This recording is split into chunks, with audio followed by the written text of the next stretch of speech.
So when I want to go from assistant manager to general manager and beyond, I'm going to jump. I'm going to hop, step, and jump. And I think it's probably one of the worst trends that I see as an employer, because I see a guy having done 6, 7, 8 jobs in 10 years, and I don't want to hire him anymore. I want to see young people who stayed in position, created value for their enterprises, and as a consequence for themselves, before deserving to be hired in the next stage. And oftentimes, I find when I ask some young people, they say, what's your career plans? I mean, it doesn't come in words because it's politically incorrect, but you can hear inorganic growth at the back of the mind. So that makes me a little sad. It makes me pretty sad. Another thing that makes me sad is, as the world moves from creating value through heavy industry, engineering, and so on, the levers of creating value in the last 10 or 15 years have shifted.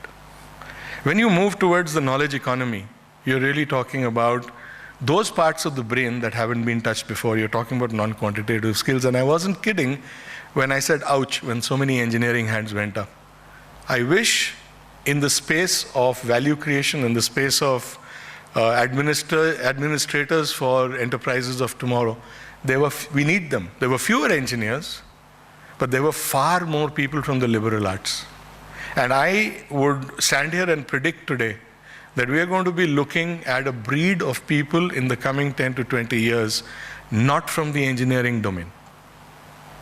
What you need today are administrators of value creation who will carry technology to the consumer, not people who will be in the laboratories. And what is happening, this is already being recognized, because how many engineers truly remain engineers? Now this shift that has to happen from the left brain to the right brain either happens by way of intake or happens by way of consciously moving and creating competencies in the other side of the brain. So that makes me a little sad, because I believe that a good blend, a good mix in an organization of competencies, indeed backgrounds, creates far more value than being on just one side of the brain. The next thing that makes me sad is inbreeding. And by inbreeding, I mean the same guys talk to the same guys. So there is no, shall we say, there's no yanking of the canvas for it to be, or the frame for it to take in much more. So I speak from no other institute, but when I go back to IIM Calcutta, where I did my MBA many years ago, and I fear that the place might just crash one day for no other reason, because it's inbred like hell. The same guys are hiring the similar guys and so on, so there's no newness. The world outside changed, Joka remains the same. The Indian Institute of Management, Ahmedabad, has recognized that it is headed in the same direction.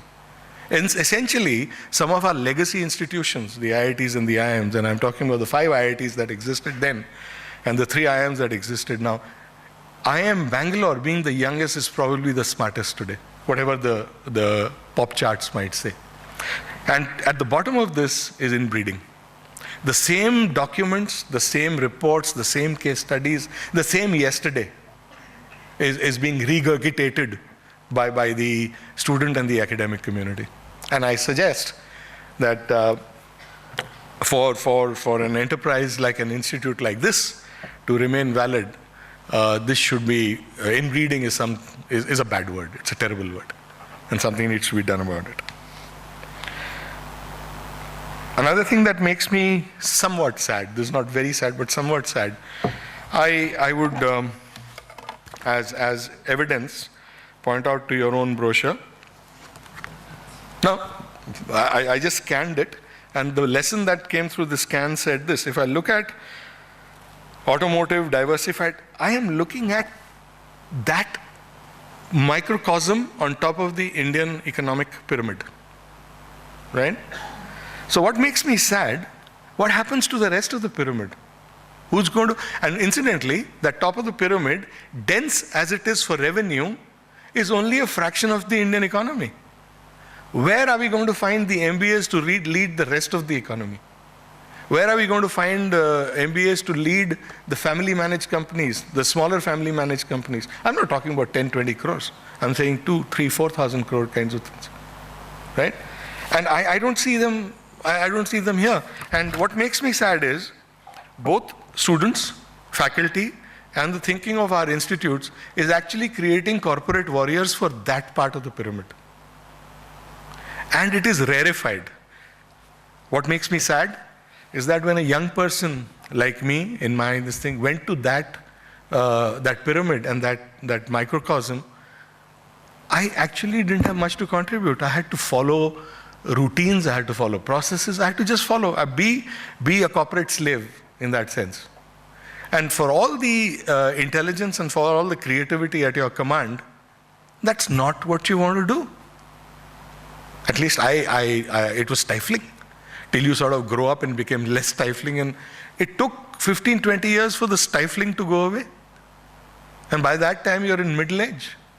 Okay, so you go and lead functions and lead corporations, but the first 10, 15 years of life, one lost because of a combined focus that the MBA community, producers, consumers alike, focused on that part of the pyramid.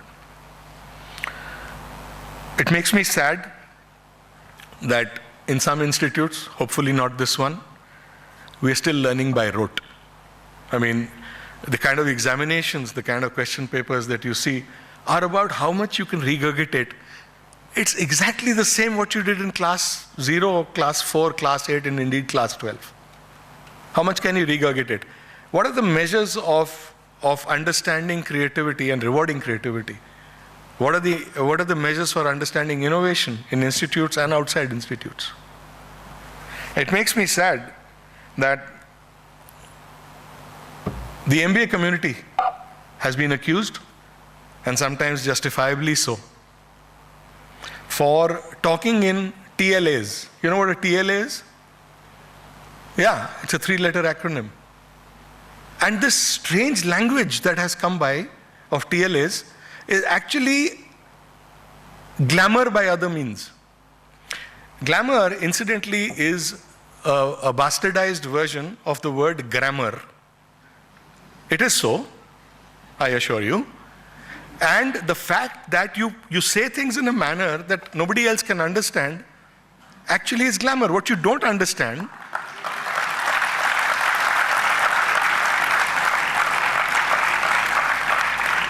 what you can't come to grips with, but which is seductive and appealing, therefore by consequence, is glamour. So you create a certain language, a myth, a certain aura about the community. It makes me sad. Because shouldn't you want to be understood by vast numbers of people than by this little fraction, inbred fraction? I would hope so. And talking of glamour, I need to, one of the most beautiful women of all time actually had this to say about glamour and beauty. I'm talking about Candice Bergen, one of the most ethereal beauties that I've admired, more not for the way she looked, but for the intensity of her expression. And this is what she had to say. Where is it? Sorry, hang on, I need to pull it out. Blackberries are used for many things then. So I just pulled it out about half an hour ago. Okay, here goes. She says, though glamour and beauty give you a weird sense of entitlement, it's rather frightening and threatening to have others ascribe such importance to something that you know you're just renting for a small while.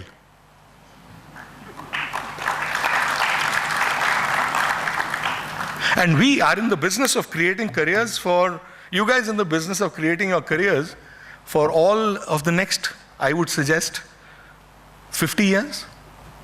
Because by the time you guys reach that level, life expectancies should be in the 90s.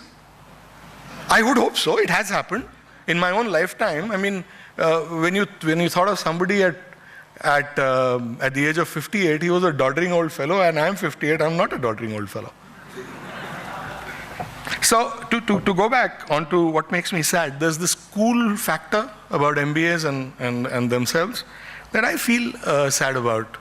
And one more word that I would like to say before I move from being sad to being really mad is what I find the customer connect. I would suggest that's missing. So you got the Bangalores and the Gurgaons of the world and these high-rise corporate towers and these MBAs populating these towers nowhere near the ground. I mean, you talk to a guy in marketing, what do you want to do? I want to be a brand manager. What is a brand except an experience? Distilled, shorn of everything else, a brand is nothing but what the customer experiences. And he doesn't experience it on the 37th floor of your building. He experiences at the retailer shop around the corner. Are you there?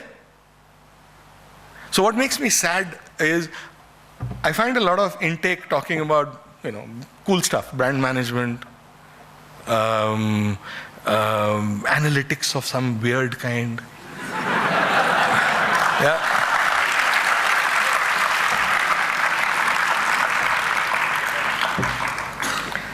So I have to point this out, and I say this half embarrassedly. I hope I'm not running out of time. Will somebody? So, I went to the hottest of institutes. Like, you can't get cooler than going to the IIT and the IIM. Yeah? I mean, sorry, I'm saying it to you guys, but I got a chip on my shoulder about that. Well, the fact is, I was brought down to earth rather rapidly by somebody that I have to be eternally thankful for, a gentleman by the name of S.N. Tandon. He was my boss's boss's boss's boss. And the way he brought me down was this. So the day I exited from the IIM, I was a CEO in my head. It was just terrible that these guys started me off as a trainee. I mean, they didn't know my true worth. And especially at that age. They should have actually taken me and planted me in the MD's chair.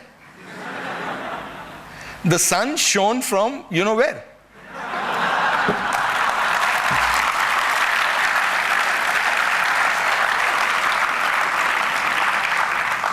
Okay, so the sun didn't shine from where, and this is what happened to me.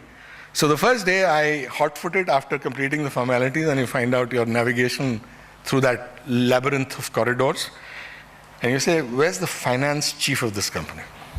I want to see him. So I forget where my desk is, and I go and see Mr. M.N. Mehta. I remember him well. And M.N. Mehta is the CFO of Ballarpur Industries, the 4th largest conglomerate in India at that time. So I walk in and say, may I come in, sir? Haan bhai, kaun hai? So I'm so-and-so trainee, this is that, ki gal hai? So मैं भी अंग्रेज था, अभी पैदा नहीं हुआ था नया-नया. So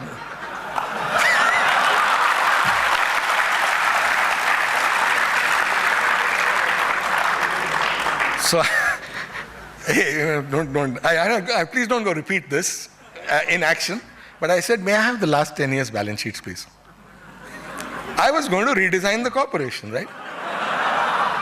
So I took these balance sheets and I headed off home that evening, and I pored over it, and thankfully it's 5-day weeks and so on. I pored over it, and I actually, with due respect, I mean, the IIM does, or the management school does give you that kind of skill, if you like, to analyze balance sheets and look around corners and so on. And I thought I came up with some pretty decent stuff, which was acknowledged. But what I did with it is, Monday morning, I head off to Mr. M.N. Mehta again. And I said, Mehta Sahab, I want to talk to you about this. He, short of just kicking my butt, he threw me out of the room. So I decided to head for Mr. S.N. Tandon, who was my boss's boss. I said, this guy might listen. To cut a long story short, my interview lasted 30 seconds. But at the end of at the beginning of the 31st second, this is what he had to say to me. I'm grateful eternally for what he said to me. He said, son, all this is very nice, and leave this. It's probably of great value. But I don't want to see you in office for the next 27 days and every 27 days for the next many months. And when you see me, just tell me how many shoes you've bought or worn out. So get to the streets. Yeah? And I had a travel schedule as brutal as 25, 27 days a month. Bring the MBA down to earth. You don't want that happening to you, hence this. So let me move now to from the customer connect, what makes me sad, to what makes me really mad. And I wish to be excused for any indiscretion that I might commit at this stage. Value creation. I think as a sense of entitlement, MBAs by and large tend to believe that they are entitled to a salary without creating value, or knowing the connection between the value they create. And typically, I see body language and other language that points to an absence of a value-creating orientation. It points to severely